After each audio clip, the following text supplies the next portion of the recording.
2019년 10월 8일 복음으로 읽는 세상 시작합니다.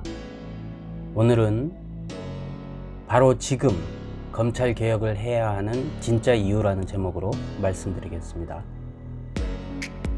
지난 60여일 동안 우리는 170만 건이라는 엄청난 뉴스를 쏟아내며 조국과 그 가족을 마치 개구리라도 해부하듯이 먼지털이식으로 수사하는 검찰의 행태를 보아왔고, 수백만 명의 국민이 여러 차례 있었습니다만 대규모는 두 차례 있었죠.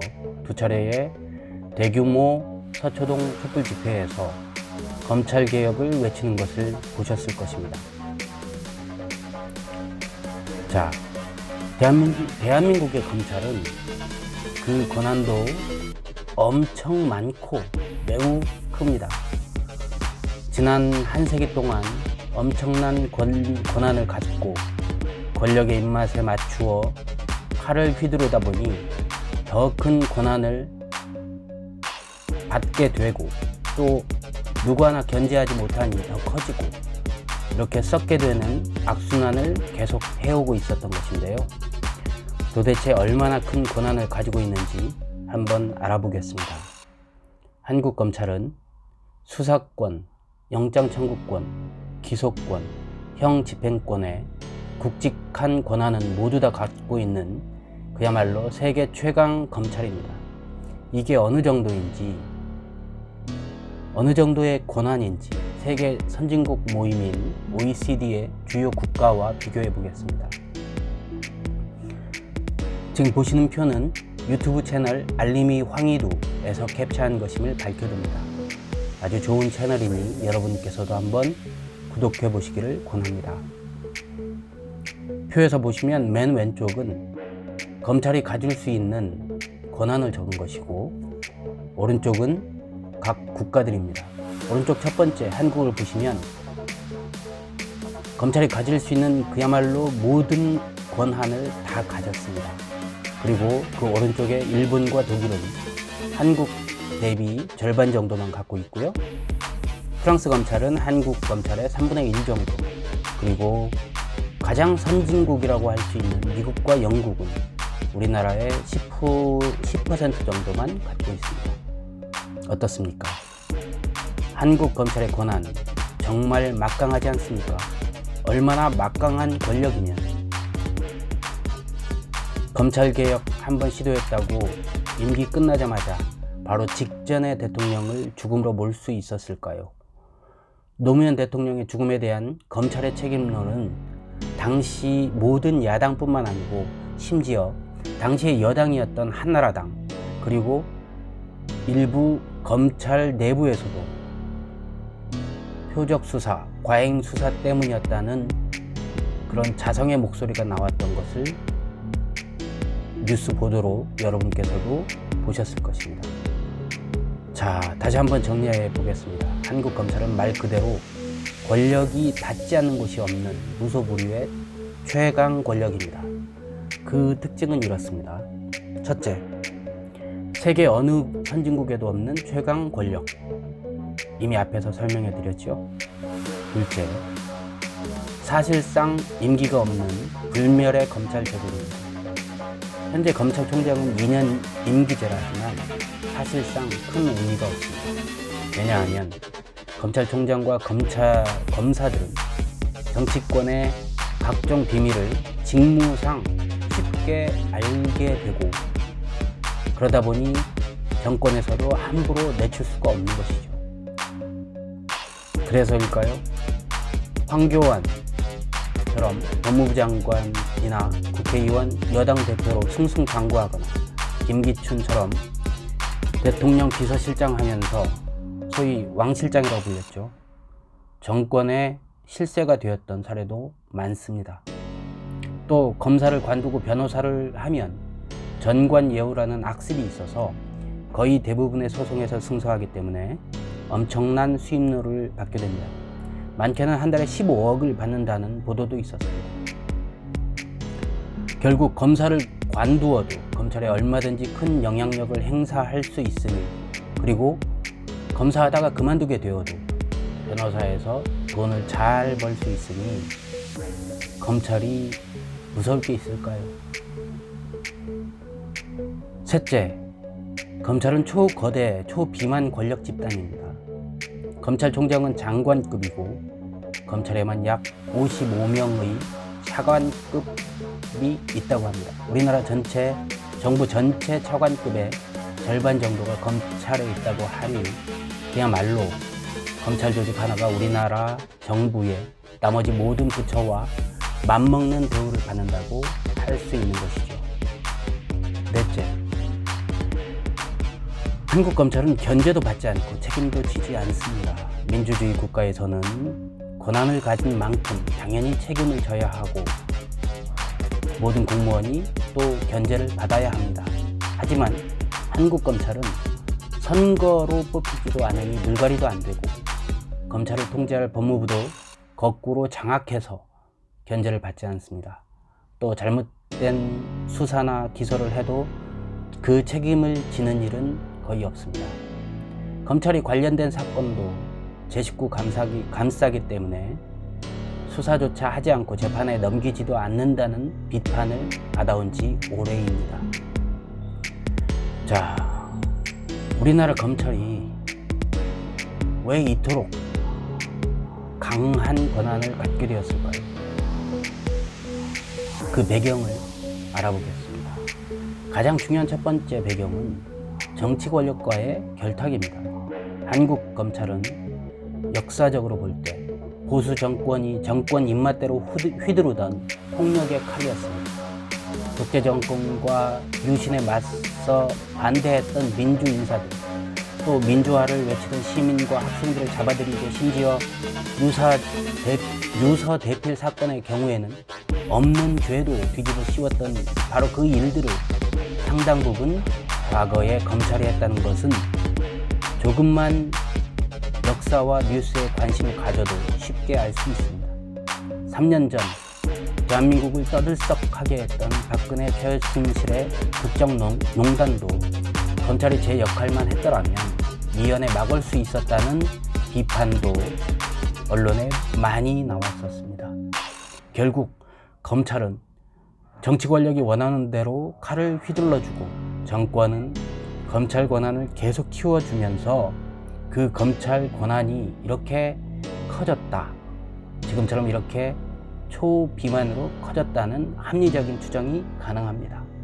물론 김대중, 노무현, 문재인 정권은 그런 검찰을 이용하지도 그들과 타협하지도 않았기 때문에 결국 노무현을 잃었고 현재 문재인과 조국만은 우리가 꼭 지켜내기 위해 노력하는 것입니다. 두 번째, 검찰의 강한 권력을 가진 두 번째 배경은 바로 든든한 사법 권력입니다. 검사는 사실상 임기가 없다는 내용으로 좀 전에 말씀드렸던 바와 같이 바로 전관 예우와 같은 박습이 있습니다. 김앤장 같은 강한 로펌, 동업자 의식으로 똘똘 뭉친 사법부의 일부 판사들, 그들과 연결된 끈끈한 커넥션이 검찰 권력의 큰 배경이기도 합니다.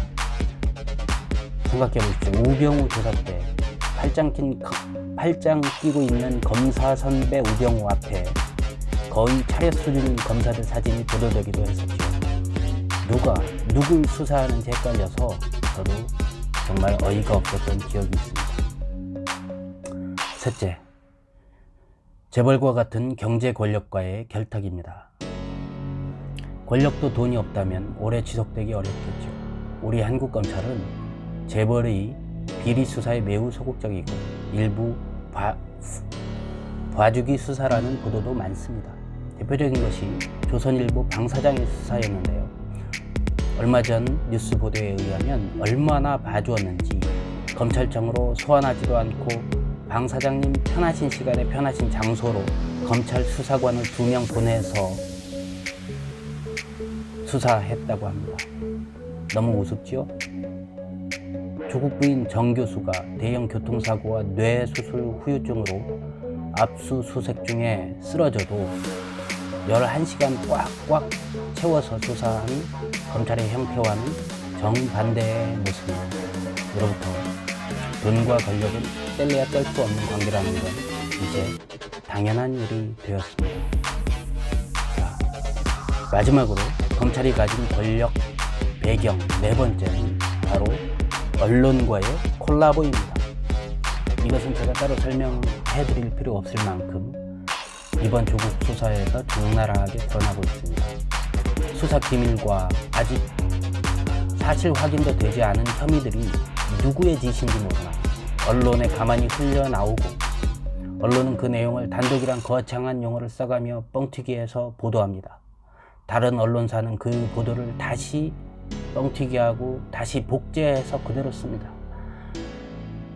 그러니 거의 모든 국민이 그걸 사실로 인식하게 되는 것입니다. 아직까지 피의 사실 공표로 검찰이 내사를 한다는 뉴스는 보지 못했습니다. 혹시 여러분이 보셨나요?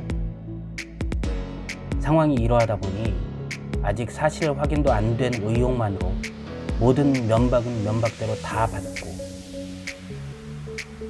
이렇게 수사당하는 사람은 이미 죽일 놈, 가족 사기단이 되어 있습니다. 결국 수사 내용들이 흘러나오면서 정신적인 압박을 견디지 못하고 뛰어내리거나 가족과 동료를 지키기 위해서 검찰이 원하는 대로 진술해 주었던 그런 가슴 아픈 사건들을 우리는 얼마나 많이 봤습니까? 지난 역사에서 얼마나 많이 봤나요? 노무현, 노회찬, 윤서 대필 사건 등 이런 사례는 너무도 많아 다 말씀드릴 수도 없고 또 우리 중 그 누구도 이런 일을 안 당한다고 할 수 없습니다. 심지어는 여러분의 친구나 가족이 어쩌면 우리의 아이들이 이런 일을 당할 수도 있는 것입니다. 물론 이런 것을 뒷받침해주고 있는 우리나라 언론들도 아주 심각한 수준입니다. 기자로서 비판적인 시각으로 그 내용들을 종합하고 평가하고 사실이 맞는지 말이 되는지 검토해보고 추가 취재를 하지 않고 그저 검찰의 마이크가 되는 것이죠. 그럼 검찰은 언론에 뭘 주고 있나요? 네, 특종을 줍니다. 기사건도 줍니다. 그런데 더 놀라운 것은 지난 이명박근혜 정권조차도 이렇게 너무 커버려서 통제불능인 검찰이 겁났던 것일까요? 그들도 검찰개혁에 일부 동의했다는 것입니다. 물론 말뿐이었고 개혁의 시도는 없었습니다. 자, 그렇다면 이런 부패한 말기 환자를 어떻게 수술해서 살릴까요? 검찰 조직을 없앨 수는 없습니다. 우리 사회에 정의를 유지하기 위해서 필요한 조직입니다. 어떻게든 수술해서 살려내야죠. 개혁의 방법은 이미 뉴스와 전문가들의 여러 가지 분석에 의해서 나온 내용들이 많이 있습니다. 오늘은 그 내용을 종합해 보겠습니다. 첫째, 개혁 의지를 가진 비검찰 출신 법조인이 개혁해야 합니다. 그래야 봐주지 않고 있는 그대로 문제점을 찾아 고치겠죠. 둘째, 공직자 비리 수사처를 설치해야 합니다. 검찰을 견제하고 내부의 불법도 수사할 수 있으니 검찰도 더 공정한 수사를 하게 됩니다. 셋째, 법무부를 문민화해야 합니다. 현실적으로 검찰의 식민지가 되어버려서 사실상 검찰이 좌지우지하고 있는 법무부가 원래대로 검찰을 지휘하고 감독하는 기능을 할 수 있게 해야 합니다. 넷째, 검찰이 너무 많이 가진 권한을 나누어 원래 있어야 할 곳으로 되돌려 주어야 합니다.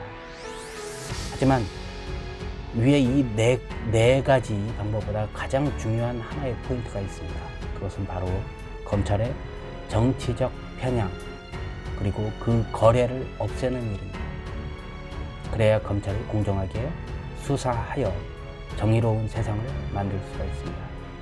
자, 그럼 이제 검찰개혁의 성공 조건을 말씀드리겠습니다. 어떻게 하면 성공할 수 있는지.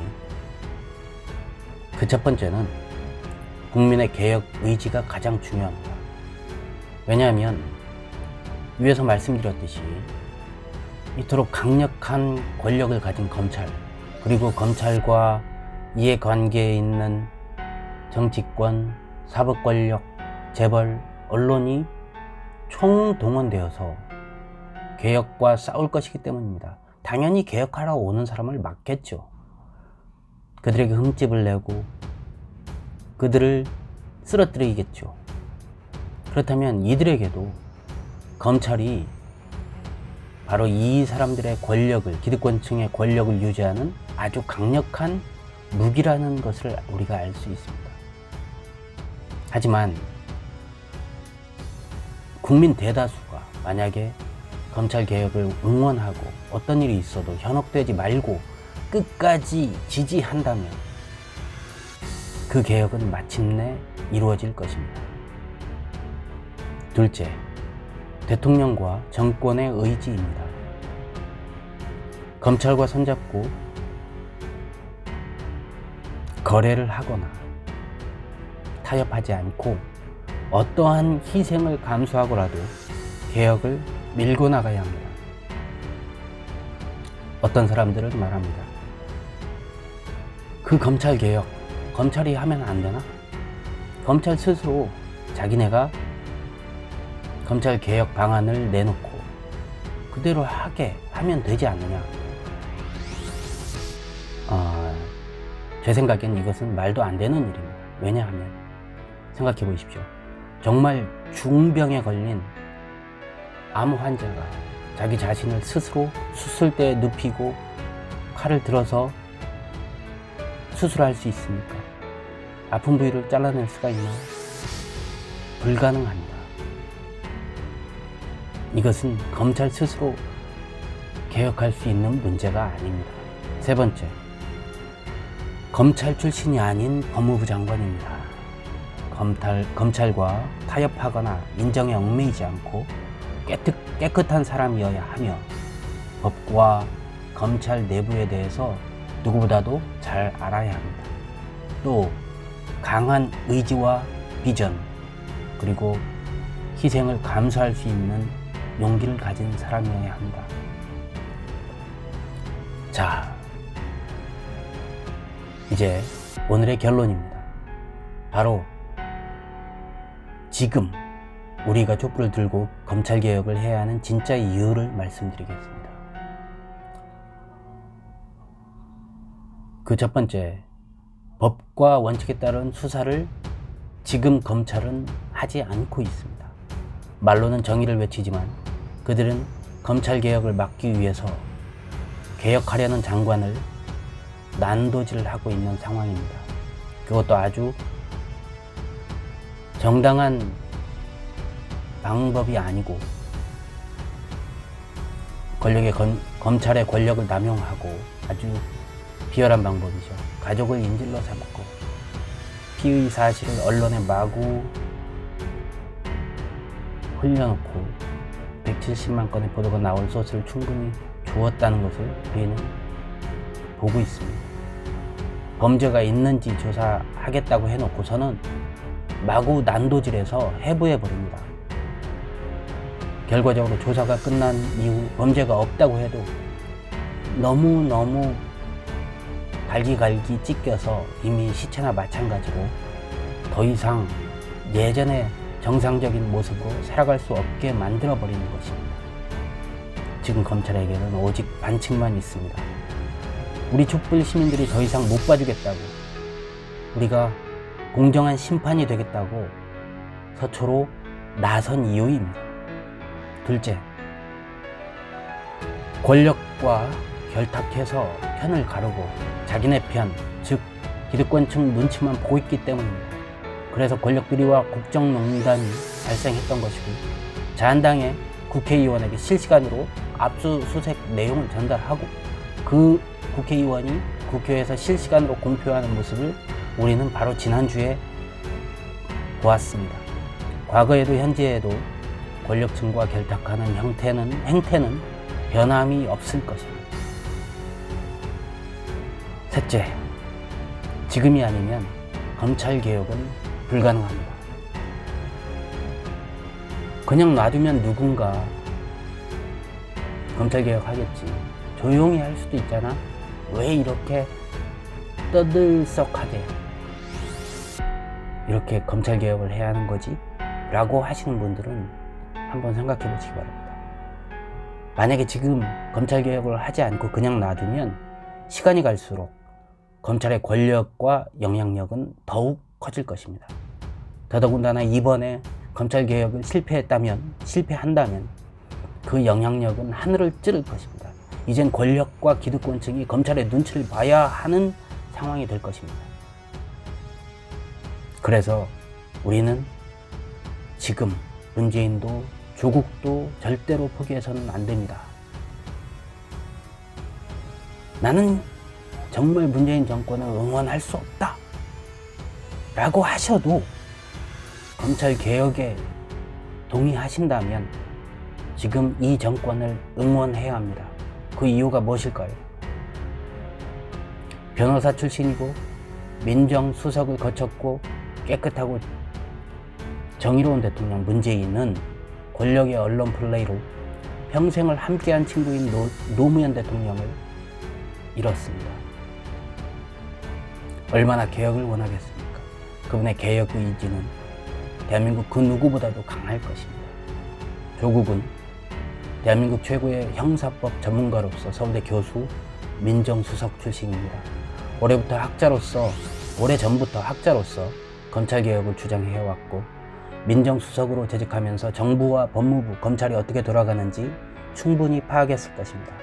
그리고 이제는 자신과 가족이 다칠 것을 미리 알았으면서도 이 개혁의 전장에 꼬마 다윗처럼 나섰습니다. 저 거대한 골리앗과 같은 검찰 조직과 맨몸으로 맞서고 있는 것입니다. 검찰이 이렇게 무차별 공격하는 것만 봐도 조국이 얼마나 개혁에 적합한 인물인지 여러분은 알 수 있을 것입니다. 그는 이 한몸 희생하여 개혁을 성공시키고 국가와 민족에게 더 나은 미래를 주고자 하는 비장한 특공대의 심정으로 적진에 혼자 뛰어들었을 것입니다. 온몸에 폭탄을 휘어감고 적진에 들어가자마자 개혁 방안을 쏟아내고 한 걸음 한 걸음 전진하고 있습니다. 가족들이 다치는 걸 볼까봐 두 눈을 질끈 감고서는 날아오는 총탄에 퍽퍽해지는 발걸음을 스스로 재촉하고 있는 게 여러분은 보이지 않습니까? 저는 감히 이렇게 말합니다. 바로 지금 우리 이 시대에 문재인과 조국이 있다는 것은 우리에게 천재일호의 기회다. 참으로 다양한 일입니다. 넷째, 공정과 정의 때문입니다. 지금 조국 사태에서 보여지는 모습에서 공정과 정의는 없습니다. 표창장을 위조했다고요? 아니면 강남 좌파 가질 건 다 가졌으면서 코스프레 하고 있다고요? 정의로운 제 코스프레 하고 있다 이 말입니까? 그건 언론이 만들어 놓은 클레임입니다. 여러분 생각해 보십시오. 지금 검찰은 정말 공정하고 정의롭게 수사하고 있습니까? 우리 이 세상을 가장 정의롭게 만들어야 되는 역할은 바로 검찰의 역할입니다. 그런데 검찰은 그 공정과 정의를 무시하고 있습니다. 정반대로 차를 몰고 있습니다. 좋은 사람이 마음 놓고 살 수 있는 나라를 우리 자녀들에게 물려줘야 한다는 것은 모든 부모 세대의 큰 과제이며 희망입니다. 우리 아이들이 권력에 줄 서지 않고 힘 있는 사람 눈치 보지 않아도 오직 스스로 노력하고 능력이 있다면 그만큼 대우를 받고 타인에게도 그만큼 대우해주는 그 세상, 기회와 권리, 책임까지도 공정한 나라를 물려주어야 하지 않겠습니까? 요즘 이런 오픈말이 있습니다. 우리 아이가 마약하는 것보다 표창장 받아오는 게 더 무섭다. 참 우습죠.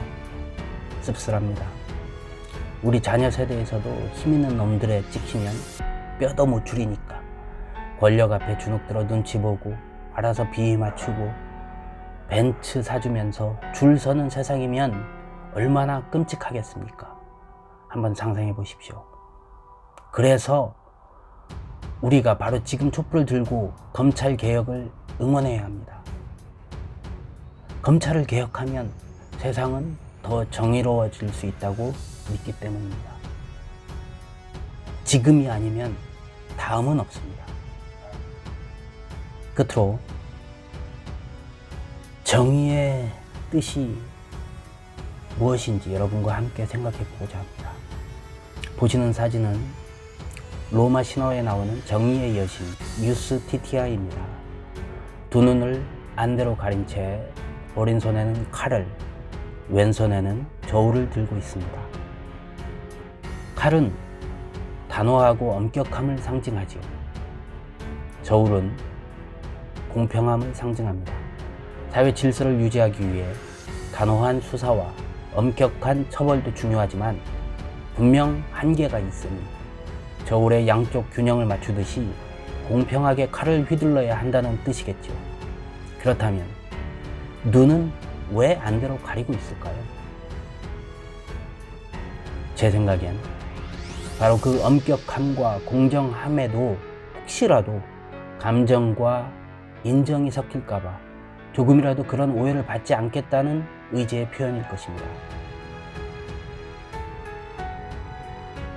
여러분께 되묻고 싶습니다. 지금 우리의 검찰은 이렇게 공정하고 엄격하면서도 공정하고 그러면서도 감정이, 인정이 섞이지 않는 그런 모습을 보여주고 있습니까? 우리 대한민국의 검찰도 선택적이고 편향적이고 내로남불식 정의가 아니라 진정으로 공정하고 공평하며 모든 국민이 인정할 수 있는 정의의 수호자로 다시 돌아오기를 국민의 한 사람으로서 간절히 바랍니다. 마지막으로 미국과 한국의 대표적인 기독교 철학자 두 분은 정의를 어떻게 말씀하셨는지 보여드리고 마치겠습니다. 이 영상을 보시는 분이 기독교인이든 아니든 하나님의 인간을 향한 사랑과 연민을 한번 생각해 보시는 계기가 되기를 바라며 방송을 이만 마칩니다. 감사합니다. 다만